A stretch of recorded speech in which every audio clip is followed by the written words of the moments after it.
A los dos. Bueno, continuamos con el siguiente conversatorio. La mezcla y diversidad cultural del Caribe son los protagonistas del conversatorio que estamos a punto de presenciar.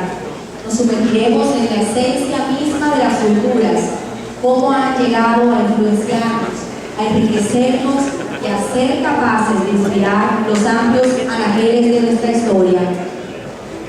Invitamos a Diana Uribe y a Wayne Guerra para que suban al escenario. Diana Uribe, historiadora por convicción y pasión. Esta literata y filósofa de la Universidad de los Andes, con su estilo narrativo simple y descomplicado, la ha hecho ganar reconocimiento y admiración en su país, Colombia, donde conduce desde hace algunos años el programa radial La Historia del Mundo, emitido por la cadena Caracol Radio. Ha publicado los audiolibros Historia de las Civilizaciones e Historia de las Independencias, que tuvieron éxitos inesperados en ventas. También fue analista internacional para el noticiero Caracol Televisión durante la invasión de Estados Unidos a Irak en 2003.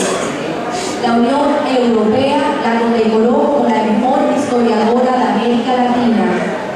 Aunque sus temas de interés son sustentados en los hechos históricos, siempre ha manifestado cierta atracción por la permanencia de los mitos y leyendas en los imaginarios contemporáneos.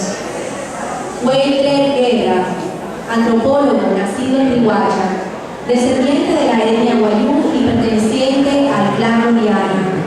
Ha ocupado diferentes cargos como director del Observatorio del Caribe, secretario de Asuntos Indígenas de La Guajira y es reconocido como miembro de la Academia Colombiana de Historia.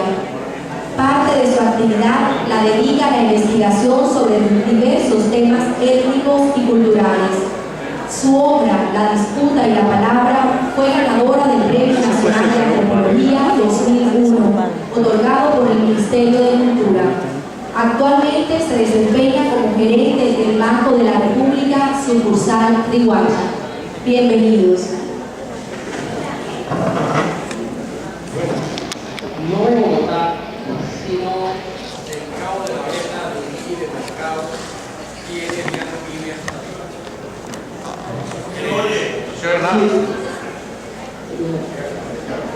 ¿Sí? ¿Ahora? ¿Me escuchan? A ver, ¿me escuchan?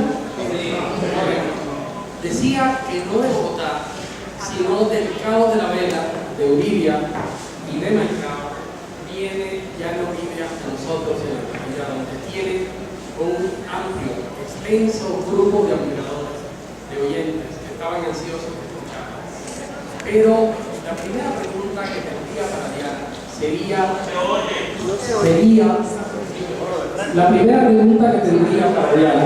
la de la manta que ella actualmente viste.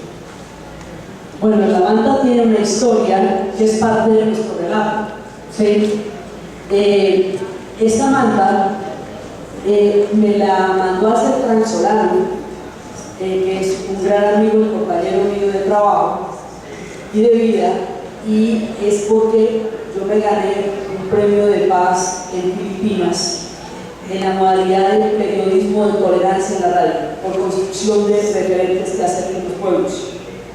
Y digamos, uno de los requisitos era que en el momento en que yo fuera a recibir el premio, tendría que recibirlo con un traje de mi país. Entonces Frank me dijo, yo te voy a mandar a hacer una manta guajira y con eso lo vas a recibir. Y cuando me la puse era una investidura, o sea, yo me sentí fue investida de poder, yo dije, yo con esto sí, yo con esto puedo.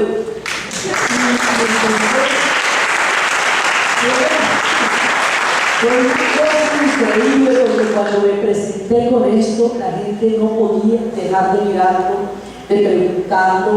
Era totalmente distinto a todo lo que estaba pasando. Éramos 20 premiados, 2 mujeres, otra mujer y yo, pero ella estaba en tonos ocres y cafés y yo estaba así. Entonces brillaba de una manera maravillosa y yo sentí un orgullo increíble con eso. Y llegué por preguntarle, descíframela, fue la primera entrevista que tuvimos, que llevamos 3 días echando para venir acá. Y entonces le digo, bueno, a ver, léela. Y él me la empezó a leer. Yo quería, le contaba a Diana que la idea de que nuestros pueblos son realmente ágrafos ignora que ellos tienen, tanto en África como en América, sistemas de comunicación a través de un conjunto de símbolos que los especialistas, como las ceramistas, los tatuadores, quienes pintan los rostros, quienes hacen arte rupestre, las tejedoras pueden leer. Y le decía, por ejemplo, los emblemas planiles que allí tienen reflejan todo un proceso de organización social y política en el mundo indígena, que además está lleno de rasgos que son como elementos mínimos de significación que se pueden llamar como la pata del caraván, como la cola del escorpión, la cabeza en forma de ojo, y que todo eso para el ojo occidental no lo reconoce, no lo puede leer, pero evidentemente los especialistas y los miembros de todos estos pueblos sí. Aquí tiene un canaz hermoso, pero que es un carecho, que representa objetos de la vida cotidiana, como el palo del garabato desde el cual se cuelgan las cosas en el techo, en el mundo guayú, y así hay como la cola del perro, todo eso. Pero además, ella tiene en su pueblo algo similar, pero ya de otro de los pueblos de África. Quisiera que nos contara qué es eso. Pues yo le venía a contar porque en realidad lo que nosotros vamos a hablar es de África. Vamos a hablar del universo de África y vamos a hablar del mundo guayú y del mundo afro, en La Guajira y en Mali y en Burkina Faso. Estos símbolos son también historias. Esto es una tela de Mali, de la región de Cebú. Allá es donde se hacen esta textura que es una pintura de barro que es sacada y que muchas de ellas son sacadas del Índico, como las que son azules. Estas telas significan cruces de caminos. Las patas de camello significan los pasos que han recorrido los viajeros. Las espaldas de los cocodrilos significan la amistad, porque los cocodrilos fueron los que les contaron dónde quedaba el agua. Los círculos sobre sí mismos representan a las personas con su responsabilidad interna. Son lecturas exactamente igual a las de las mantas, con las cuales ellos se comunican. Hay mantas, por ejemplo, para protegerse de las malas licencias, o sea, de la maldicencia de los demás. Hay mantas para hablar de la buena vecindad y convocar a las buenas relaciones con los vecinos y los amigos. Y esas buenas relaciones y esas buenas vecindades tienen símbolos, que son pasos, que son lecturas que ellos hacen a través de las telas y de las mantas. Borges tiene un poema muy conocido que refleja un poco la visión de algunos escritores hispanoamericanos que se llama España. Y en ese poema de España, Borges habla de la manera en que España sigue perviviendo en nosotros, con su caudalosa amistad. España, la de la piedra piadosa, las catedrales y santuarios, esa España incesante y fatal. ¿Cómo vive África en nosotros? Una de las cosas que estábamos hablando con Wilber y que a mí me tiene bastante obsesionada es que nosotros tenemos 3 raíces: la raíz indígena, la raíz española y la raíz africana. 500 años de colonialismo nos han hecho, porque el colonialismo no es solamente un fenómeno geográfico, político y económico, sino sobre todo, particularmente un fenómeno mental, nos han hecho reconocernos fundamentalmente en nuestra parte europea. Nuestros apellidos, salvo todas las personas que vienen del mundo árabe o de otras migraciones, se acaban en la 6ª o 7ª generación yéndonos lejos y quedan en un vacío. Y saber que ese apellido viene de un pueblo de España no nos resuelve sino un pedazo del tema. El otro pedazo del tema no nos resuelve.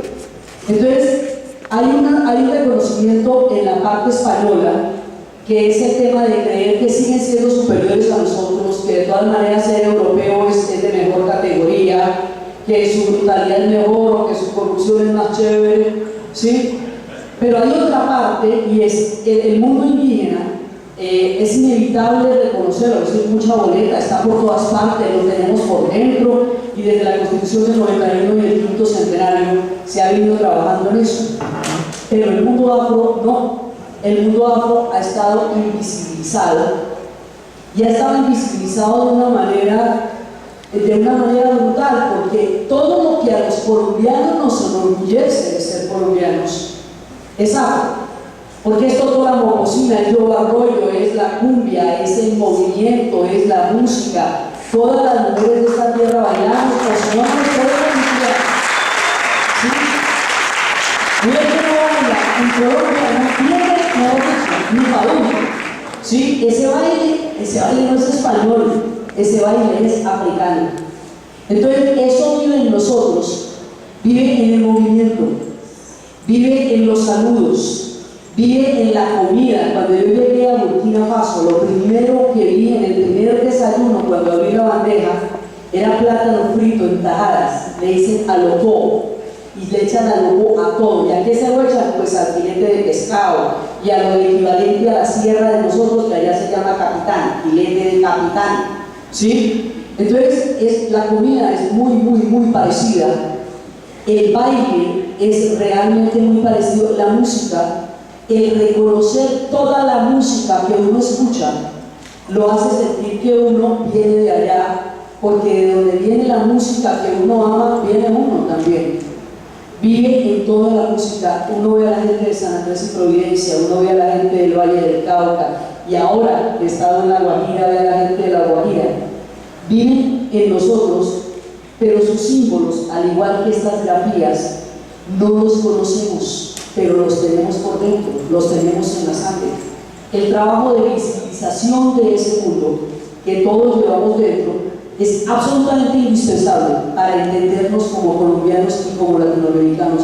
No nos podemos explicar sin las raíces africanas, nos queda totalmente incompleto el panorama sin eso. Cuando en Occidente se habla de África, Diana, con frecuencia vienen unos estereotipos que los medios resaltan. Es un país de diamantes de sangre, de estados fallidos, de guerras intertribales, de sucesivas desestabilizaciones políticas, de marginalidad. Pero poco nos hablan de la complejidad jurídica y política de los sistemas judiciales africanos que encontraron los colonizadores, entre los zulúes, entre los baroques, nociones de justicia restaurativa que persisten y que resistieron incluso fuertemente la dominación colonial, pero que de alguna manera fueron influenciados. ¿Cómo mostrar toda esta parte de África, esta riqueza de África, estas grandes aportaciones de África a la humanidad del pensamiento? Primero que todo, cuando se va a cometer un crimen histórico de gravísimas proporciones, se le justifica previamente. Un crimen como el de la esclavitud. Usted no puede decir, mira, unos grandes pueblos, unas grandes civilizaciones, unos grandes reinos, los vamos a acabar, los vamos a reducir a mercancías, los vamos a desproveer de todo aquello que aman y en lo que creen, y los vamos a poner al servicio de otros pueblos para siempre. Usted no puede echar ese cuento y seguirse llamando civilización. Porque si usted es mongol no hay problema, primero eran esclavistas. Pero si usted dice que es francés y que se inventó tanta cosa, no puede justificar eso. Entonces se inventaron un esquema, a mi manera de ver perverso, el esquema de civilización barbarie. Entonces los europeos tienen una codificación de la realidad, eso lo llaman civilización. Y todo lo que no clasifique en ese plano cartesiano de ellos, eso llaman monte, ¿sí? Y todo lo demás, que por eso se consiguieron una licencia para conquistar el mundo, y lo primero que hacen es invisibilizar la historia de los africanos. Porque no aguanta que usted diga que una persona del país mandé, una persona mandinga, que tiene una historia muy grande detrás, vaya a ser puesto como esclavo. Se invisibiliza toda la historia afro para justificar una esclavitud perpetua, de la manera como se está invisibilizando la historia árabe para justificar las invasiones en Irak. y en el mundo árabe. Entonces la idea es que ellos no terminaron inventándose ni el algoritmo, ni la álgebra, ni la alquimia, ni el ajedrez, ni la oscura, ni los trasplantes de córnea que ellos tenían en la época del califato de Córdoba, sino que se nos reduzca la figura de un ser en posición de ataque. Entonces, lo primero es el rescate de esa historia. Yo estoy contando la historia de África en este momento por la radio porque me toca, porque si yo creo en esto, tengo que hacerlo. Entonces, eso, lo primero es contar la historia. La imagen que se produce de África es una imagen de catástrofe, es una imagen de pandemia, es una imagen de guerra civil o es una imagen de sequía. Entonces ellos dicen, venga y vea que esto no es solamente sequía, y nosotros como colombianos, que sabemos lo que es una imagen estigmatizada de nosotros durante años, hemos sido tratados como narcotraficantes en todos lados, sabemos lo que es que se dé un solo aspecto de un pueblo y se niegue toda la diversidad del país que nosotros somos. En África pasa lo mismo. Entonces, tú me preguntas de los conceptos. Hay un concepto que se llama Ubuntu, que es la base de todo el proceso de reconciliación en Sudáfrica. El concepto de Ubuntu quiere decir que la dignidad es un tema colectivo. Tu dignidad es la que hace posible la vida. Yo no puedo reconocerme como una persona digna si no te reconozco a ti como una persona digna. Y esa interconectividad